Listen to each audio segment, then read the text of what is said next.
Welcome back to Timo's Dinky Detailing.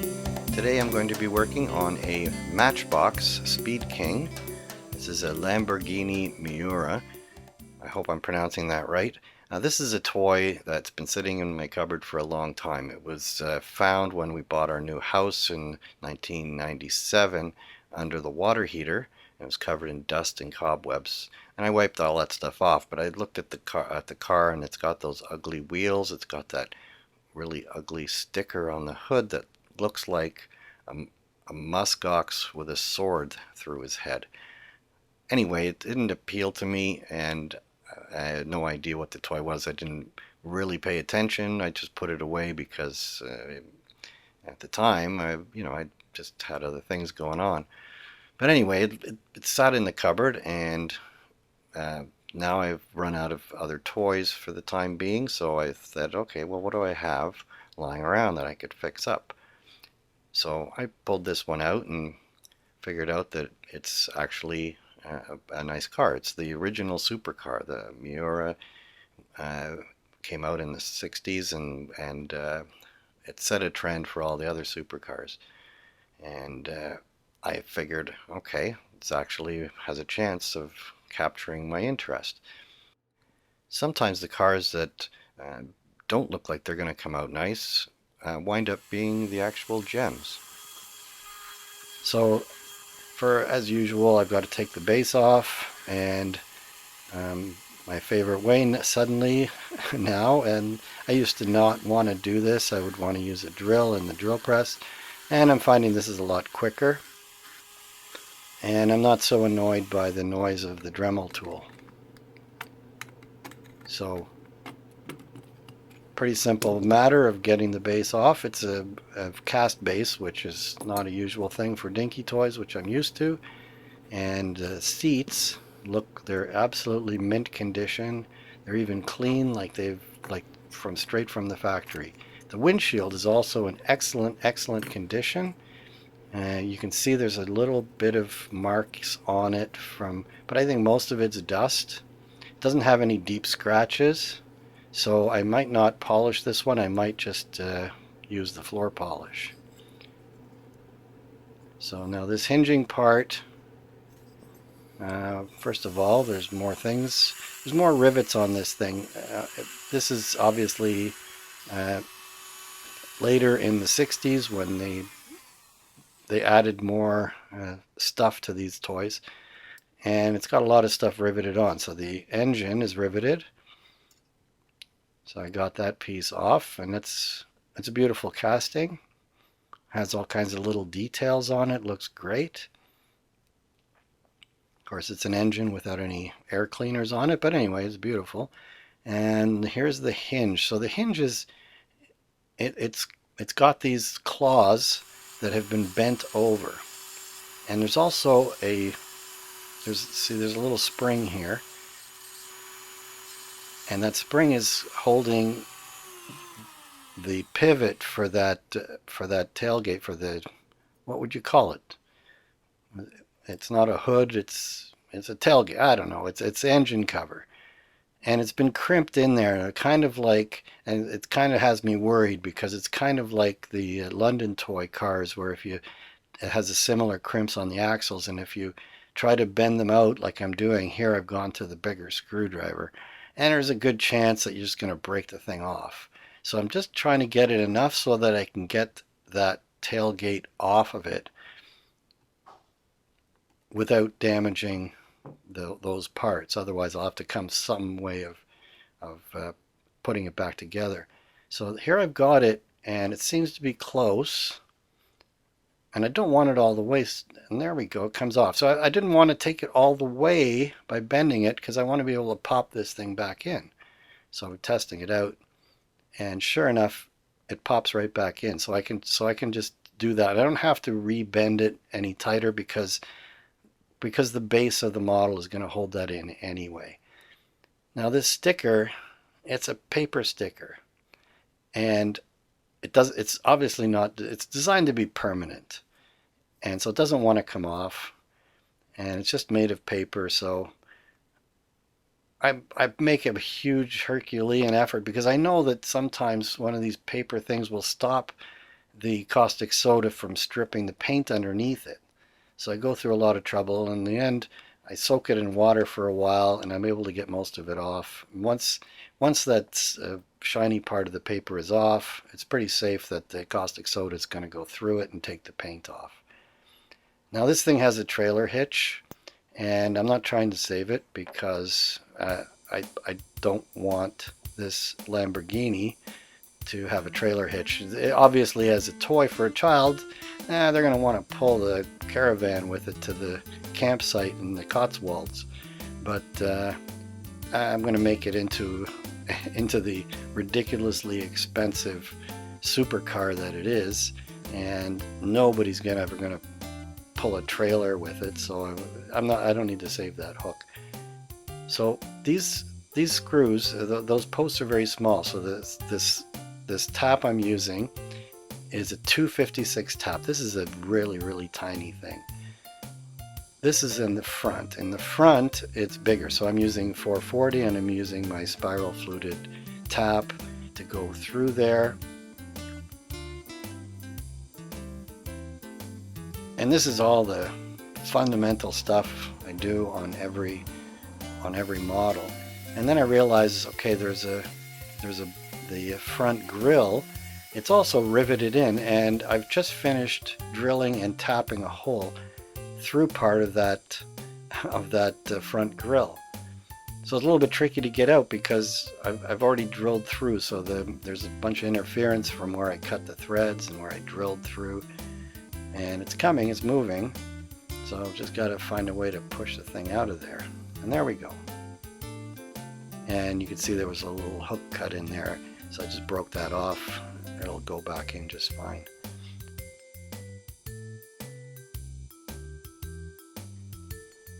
So I'm plugging those 256 holes with screws, and now we go to the base. I want to get these whiz wheels off, and I don't know what the usual technique is, because mostly I'm doing Dinky toys and I've not done a whiz wheel before, but fortunately with a little bit of finagling I can get both those axles off of those springs, and those springs are in good shape, so all that stuff is in good shape and I'll be able to reuse them. So time to strip the paint. So I put the parts in, I put some screws that are previously painted because I reuse those. I put the screws in, they get painted up, and I'll reuse them again later. So now the paint is stripped off and I'm cleaning off the die-cast marks, and it's a bunch of little detail filing, and then it goes into the wire brush. When it comes out, it all looks shiny. So I wipe off the dirt and the grime from the brushing process, and it looks like beautiful casting. Just magnificent. So this toy that I thought was an ugly duckling toy is starting to look pretty good. So this has already been primed, and I'm putting yellow paint. This is a spray bomb, and I thought it's a good idea. Use a spray bomb and cover it with the yellow paint, but this isn't the final coat. I'm going to put a metallic yellow paint as the final coat, and that's this Vallejo, however you want to pronounce it. And this is a metallic yellow paint, and put the acrylic thinner into it. That's AK thinner, but it works well with this paint anyway. And into the airbrush, and back to the spray booth. Now I'm testing all these things. I've done these spoons. I've done 4 of them, and I'm testing the paint on the spoon first, make sure that it's going to work. And it worked, so I can spray it over top of the rest of the model. So there's only 2 castings for the body of this model, and that's the most of what gets painted. Now the front grille has a distinctive look, and it's not shiny, it's flat black. Here I'm using the liquid masking material, and I'm covering those indicator lights so that that part won't get painted. And here it's been painted, and I take off the little bits of tape for the headlights, and then a little bit of rubbery stuff for the indicator lights. And I'm using my spot painter. This is the what's used for ladies varnishing their fingernails. They paint dots with this little metal round thing, and it makes perfect dots, and you can see beautiful front grille. Now this is something I'm taping up in order to spray the flat black on the headlights and on the vents by the doors. And I probably should have just brushed this stuff because it gave me a little bit of trouble. You can see when I peel off all of this huge taping job, and I could have just done it with a brush. And I regret putting the tape on this case because I just made it worse. And you can see over on this side I missed a bit with the tape, and I have to sand off the paint, and the paint dug pretty deep. So I had a bit of trouble, first of all, getting the paint off of it, and I had to spray on top of that to fix up the paint. So the rear end, I looked up the pictures online and figured out the pattern for the tail lights. So you got brake lights on the red ones, and the outside it's orange for indicators, and the middle light is the backup lights, so they get the silver paint. So because they're white, obviously, the backup lights. If I had to do this one over again, I would have found some way to print onto a decal and put it on there, but I already painted it and it'll have to do. Now painting these exhaust pipes was a joy, because you get the black in there and then you have the silver over top. It looks great and it was easy to paint. Now these whiz wheels, I'm filing them down because I'm going to cover them with new wheels that I'm going to 3D print, and I'm taking off the furry part of the tire that hits the road. It's all furry, so I want to get that off, so when I put the wheels over top of them, it's going to be a little bit easier for me to push them on. So there you see, and the chrome has been filed off it as well. So this is the 3D printed wheel, and I've got this new technique of using this really fine foil decal material, and that is I cut with a knife the decal material with leaving the backing intact.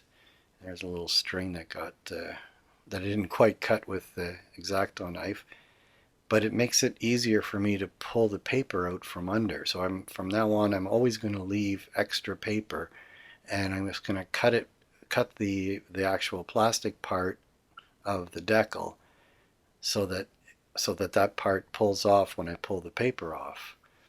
And it's a way better method, and I'm going to use it from now on because I always had a lot of trouble with this foil, and I've talked about it before, and now I've figured out what to do.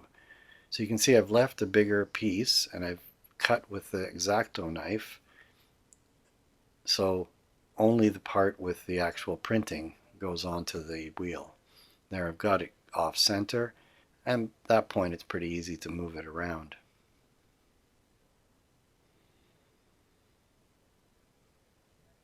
Now I've made this Goodyear Eagles because I already had the graphics for this, and I'm sure I could have put some European tires on there, but all these cars were custom. People did what they wanted, so this owner decided he wanted to put Goodyear Racing Eagles onto his car.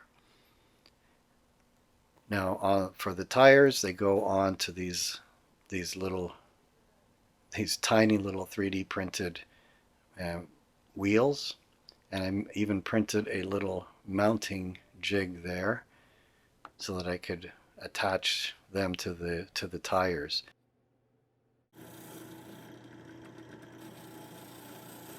So this is the base, and I decided not to paint the lower part because many of them, the real cars, had it was like a chrome or silver finish. So I just buffed that up, and here I'm buffing the headlights, which stick upward on this car. They obviously tilt when you want to turn them on. So I buffed them up so they're very, very shiny, like brand new. So now after the base has been buffed up, I can put the whiz wheels back on. As a bit of a trick to pry that spring, plastic spring, and get the thing back in. But there's little risk of damaging that spring. There's plenty of place for it to move around. And there I got it into the right spot. A little bit of finagling, but the wheels spin perfectly and the springs bounce nicely. And here you can see I put the wheels on over top of the whiz wheels.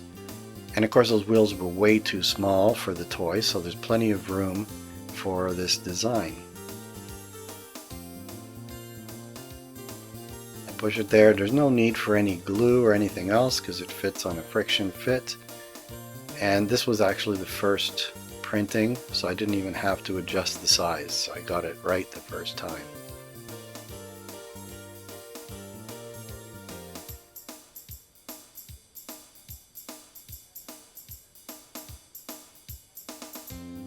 Had a little trouble with that last one, but it's on there now. Looks beautiful. Just stunning. I really love that. I think that just makes the toy look beautiful. And they spin just like the whiz wheels.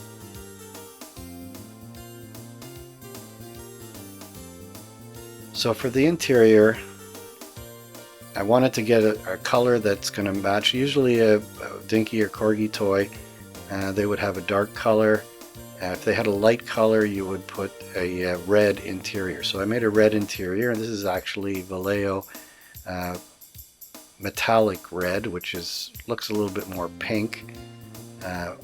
But in the video, you don't see the pinkness, and actually in real life, you don't see it being pink when it's inside the car. It looks just absolutely perfect. And I paint some of the details. Of course, the little gear shift guide and the brake and the steering wheel gets black. It's very simple. I'm not trying to make this into some fancy perfect thing, but I want it to look nice.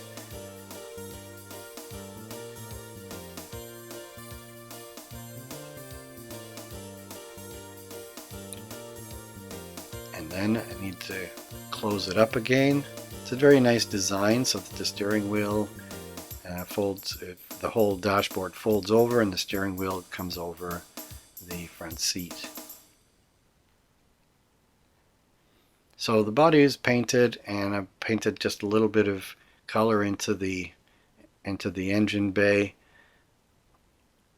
I just wanted it to look a little bit more interesting than just having the body color there.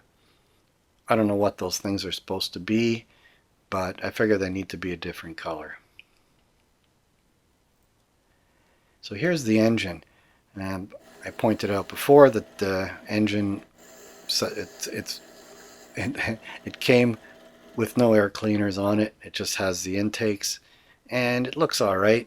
I'd rather have that than with the intakes because it kind of is not as interesting with the intakes over top of it, or the air filters. Now the front had that sticker. All of the toys I could find, they had the I guess they're the air cooling intakes on the hood. So I just put them as a decal. And for the rear, it's a bunch of sheets of glass, and I thought this is a good way to work those. So you can see I protected those screws with some tape so that it'd be easy to take off because they're tiny, tiny screws.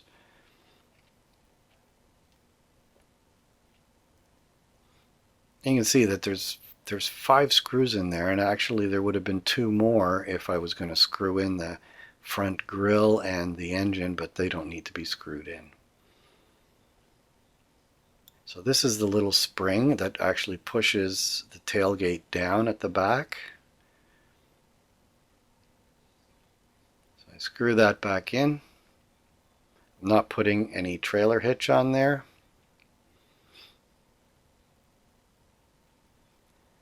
Then time for the front grille. Now I've used Pledge, and before I always buffed the windshield, but I used Pledge. I didn't dip it in the Pledge.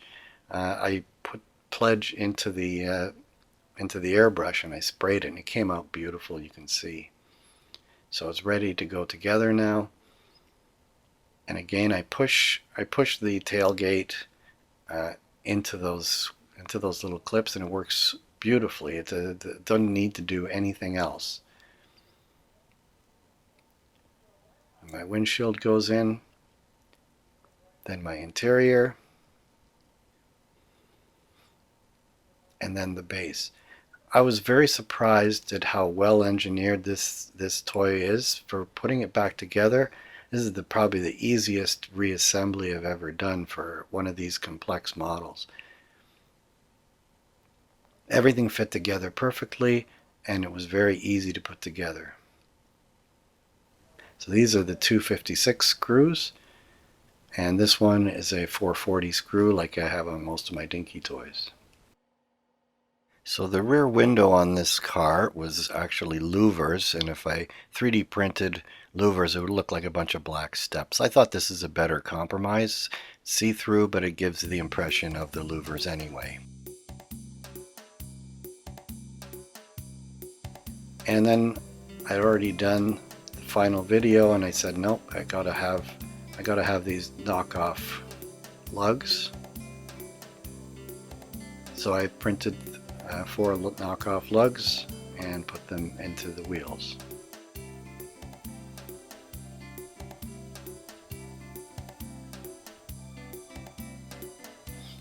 And you get to see every single one put in there. And then for the tailgate, we need to have the Lamborghini, the lettering on the back, and on the other side I have the really weird lettering, the Miura lettering. I don't understand what that is, and SV is a particular version. And then it's got these if I don't put these on here, it doesn't look right. This is the designer of the car, Bertoni. I guess that's how it's pronounced.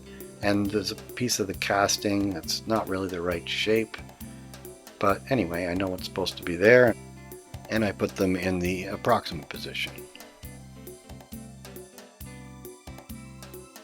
So just to remind you with what we started, this is the toy as it was.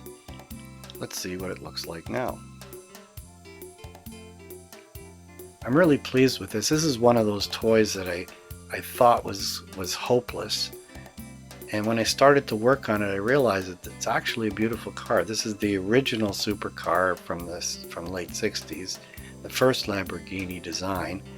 And it's just a beautiful body shape. It's just a gorgeous car. So I put those beautiful wheels on the thing, and I put some beautiful metallic paint, and I put the vents on the hood. This is the only casting of a Miura that I could find on the internet that doesn't have those vents on the hood. So somebody's probably going to tell me it's a really rare collectible and I should never have restored it. That always happens to me. I don't care. This one looks beautiful, and I was very surprised going through this to find out how beautiful the toy could really be. So I hope you enjoyed this episode of Timo's Dinky Detailing. Remember to like, share, and subscribe, and that will help the channel out a bit.